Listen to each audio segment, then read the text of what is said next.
too, so we want to welcome the public who is here to listen. Today's agenda has been provided. Are there any other changes? If not, a motion to approve would be in order. I so move, and this is Bert. Okay, Bert, thank you. Is there a second? Madam Prophet. Melissa seconds the motion. Thank you very much. All in favor, please raise your hand. All opposed, motion carries. Are there any corrections or additions to the minutes? If not, a motion would be in order to approve. So moved. Second, this That is was Jamie, right? Okay, yeah. Second was by who? Bert. Okay, thank you. All in favor, please raise your hand. All opposed, that motion carries, and thank you. And now, Doug.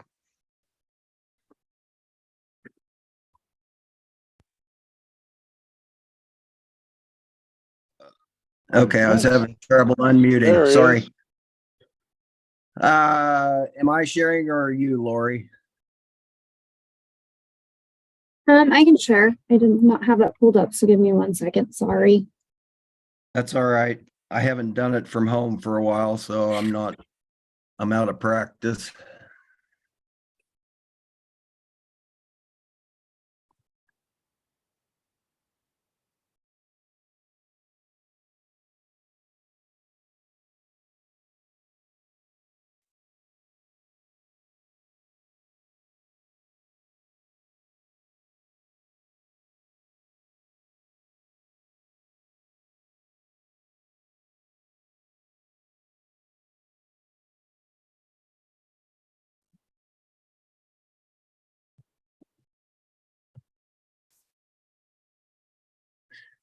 Okay, so welcome to the December meeting of the task force. We have ESSER 2 changes, ESSER 3 new plans, and ESSER 3 changes to go over today. So for the ESSER 2 changes, we've got 6 districts that submitted those. Their total value is $4 million almost.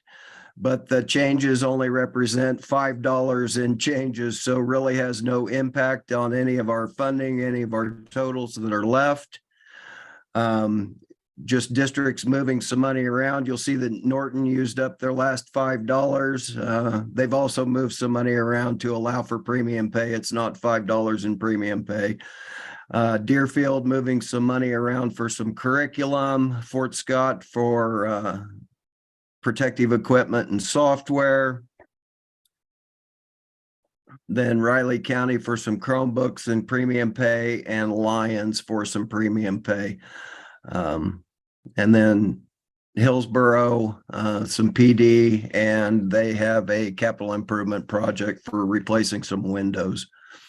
So, like I said, these changes have little impact on our totals. We're still setting at 75% approximately for the teaching and learning bars, but really no dent in what we have left that's unspoken for that 3.8 million over to the side.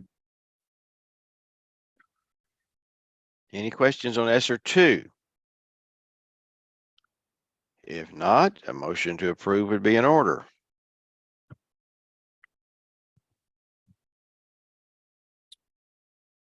This is Bert, and I so move. Sorry, Jamie. Do it. Okay, Bert and Jamie, we'll just call that a second, Jamie. Okay. Further discussion? All in favor, please raise your hand. All opposed? Thank you. Motion carries.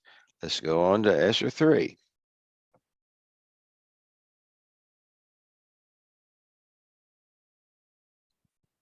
So for the ESSER 3s, we did have our last 2 districts that were conditionally approved back in February and March have submitted theirs. We think that they have now met the requirements. And so just to let you know, that would be the end of those.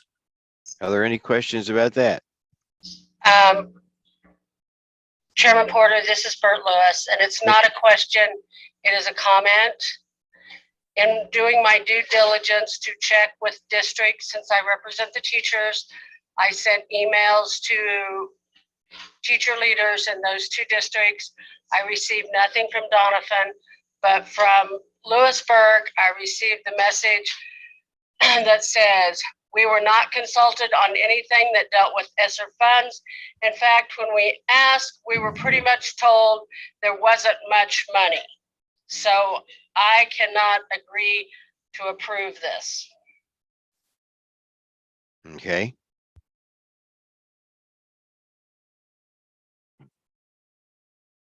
Well, then, Mr. Chairman, if the committee wanted to, we would certainly, if the committee wanted to, we would certainly check back with Lewisburg and put this on hold if that's your desire, till we could recheck that process and bring it back to you in January, or you can move it on as it is now, your choice.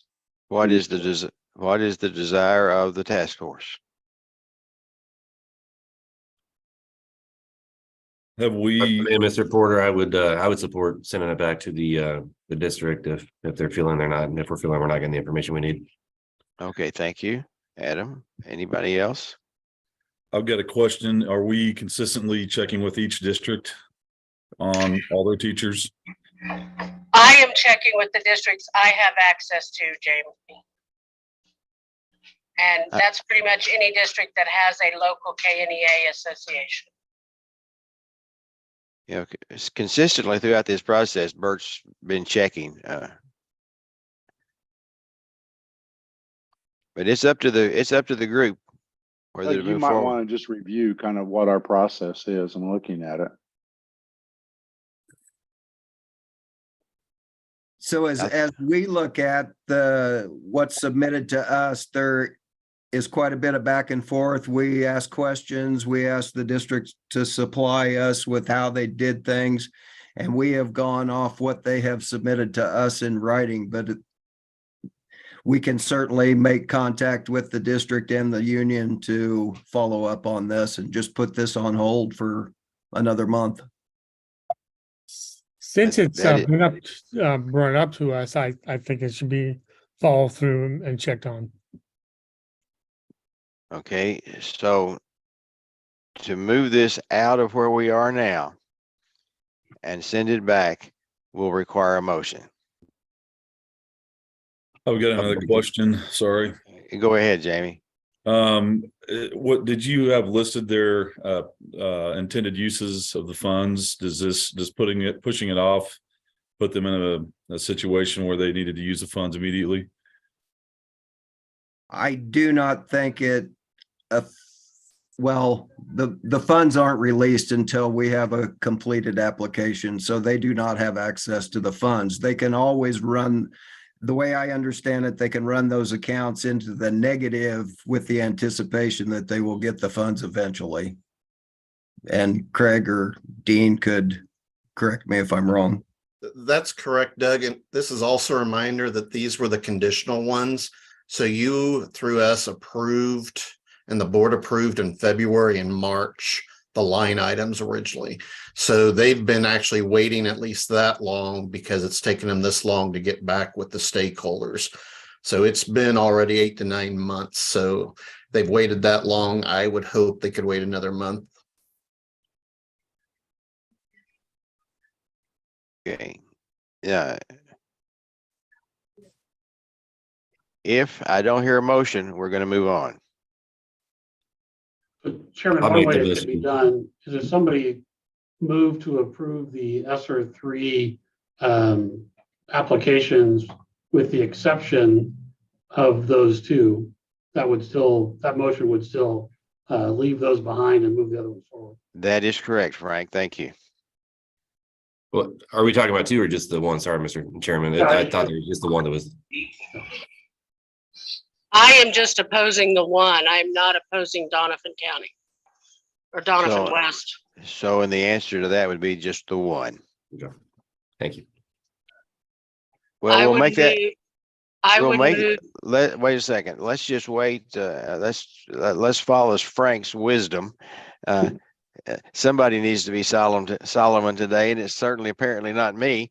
At the end, that motion can be made the way if anybody wants to, can make the motion the way that Frank outlined it. So let's move on with ESER 3 and we'll make that decision at the end.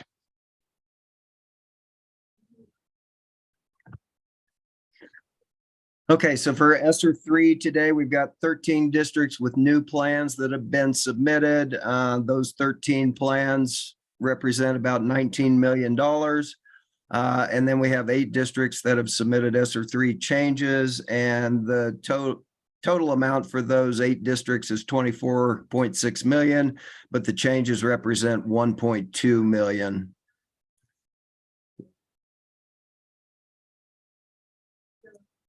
And so where we're at now, you all in the state board have approved 174 plans, 13 in the batch today. We do have an update on the number of plans that have not been submitted. As of this afternoon, we are down to 52. So we got 10 more in since this PowerPoint was made. We have 37 plans currently under review in some stage of review. So we have 50 something plans that have not been submitted, even though we set a tentative deadline that's already passed. Nope, the deadline is next Friday, the 16th. Okay, I stand corrected. Okay, thank you. And we do have the list of those that have not submitted ready for you all. That Michaela can send out at the end of the meeting. Okay, thank you. So size, we're looking at quite a few of the smaller districts. Like we've said in the past, most of our big districts have submitted their plans, so we're down to the smaller ones. As we look at the batch, 19 million of their 22.8 million is spoken for in these plans. The ranges per district, it's Copeland at the lower end because they're not using all of their allocation in this plan, up through Hutch at the 6.6 million. And then the expenditures per student, that's still Copeland down at the bottom. Same reasoning that they're not speaking for all of their money at this point in time, up to Chautauqua at 2,500. The teaching and learning for this batch comes in at about 86% of the funds being requested are going towards those categories. And then as we look at the cumulatives, 19 million in this batch, we've still got 168 million in those. Well, it would have been 62, but plans that haven't been submitted. And then 168 left. We're sitting at about 81% for our cumulative total for teaching and learning. Questions or comments?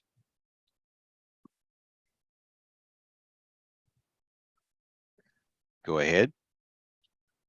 Then for the changes, Mineola is just moving some money around for an intervention specialist. DeSoto is putting some money towards salaries. DeSoto still has $1.1 million left of their allocation to spend, but this takes another chunk of it out. Lebo Waverly for premium pay, this uses up the rest of their allocation.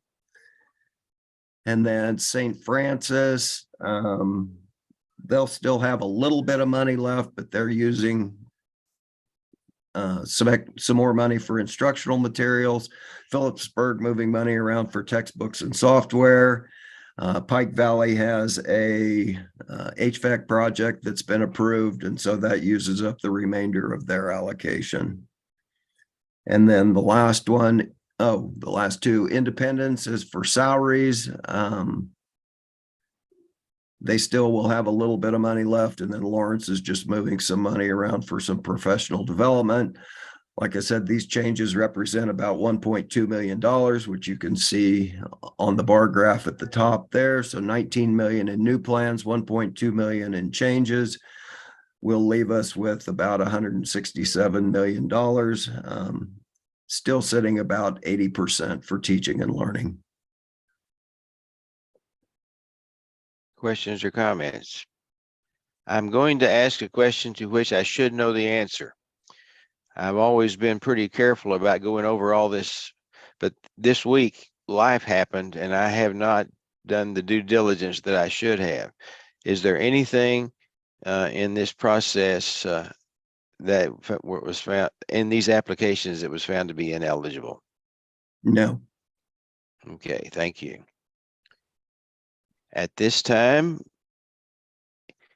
it is appropriate to make whatever motion the group wants to make.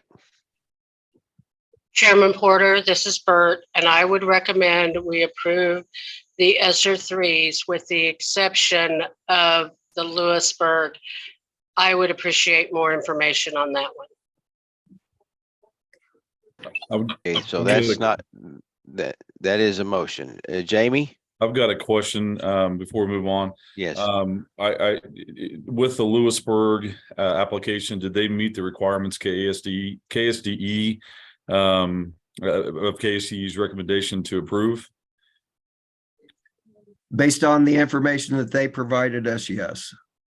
And so what they submitted in their plan says that they met the requirements of stakeholder engagement. Yes. Those of you that are members that are not, that we can't see, please turn on your cameras. We still can't see you, Adam. You're too dark. How's that? Is that better? That's much better. All right. Sorry. Now, I do not believe we have a second. I'll second, Mr. Chairman. Is that a profit? Okay, thank you. Everybody understand what we're doing? The motion is that we approve with the exception of sending the Lewisburg back to get more clarification on teacher engagement. That's the motion. All in favor, please raise your hand.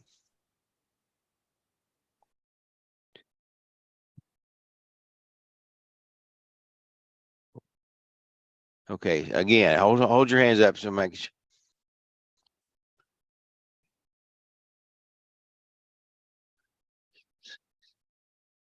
I get 6. What do you get, Michaela? I also got 6. All opposed?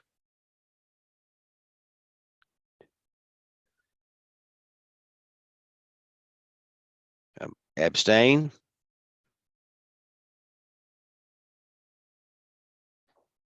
The way I see that, the motion carries. That is correct. Okay, thank you very much. Now, anything else, Doug? I think that does it from our end. If you'll see on the agenda, at least the one I have says that our next meeting is tentatively scheduled for Friday, January the 6th, depending on the number of applications that come in. So we'll pencil it in. That's our regular meeting time. And then we will we'll make that decision close to the end in case there's not enough in order to do that. Anything else for the good of the order?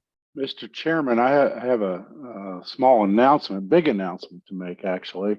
One of our members, vice chair of this organization, Representative Thomas, has been named chair of K-12 House Ed. So congratulations, Representative Thomas. Forward to working with you. Thank you very much for that, Commissioner. I'm looking forward to it as well. So We'll expect great things from you, Adam. We don't want to set the bar too low now, do we? no, sir. No, sir. I will do my very best. I'm looking forward to working with all of you. You know, so far the relationships have been developing quite nicely, and I'm sure they're going to continue. So appreciate all of you for sure. Thank you very much. Mr. Chair, may I make a suggestion to Well, Chairman what- Thomas? What would happen if I said no? Well, I would, Well, go right I ahead. would, I would Go make a motion to approve. go right ahead, Melissa. Chair Thomas, it would be wonderful. I know there's often scrutiny on the use of the federal dollars. Given the complexity of the work of the task force, I would hope that you would consider scheduling a presentation to your committee early. Like, it might be a nice January presentation when bills are still being drafted, and a briefing on the work that's done to ensure that we are appropriately spending and managing and tracking the use of ESSER dollars. You're stealing my glory before I even get Sorry. to that was already on my radar. You know, I plan on definitely doing a lot of those informational hearings just to make sure, you know, the communication is there and sort of bridging that gap between the legislature and the state board and all the other members. I think it would be good. So yes, that's definitely on the radar. Okay, thank you very much. And that being said, we are adjourned. Thank you.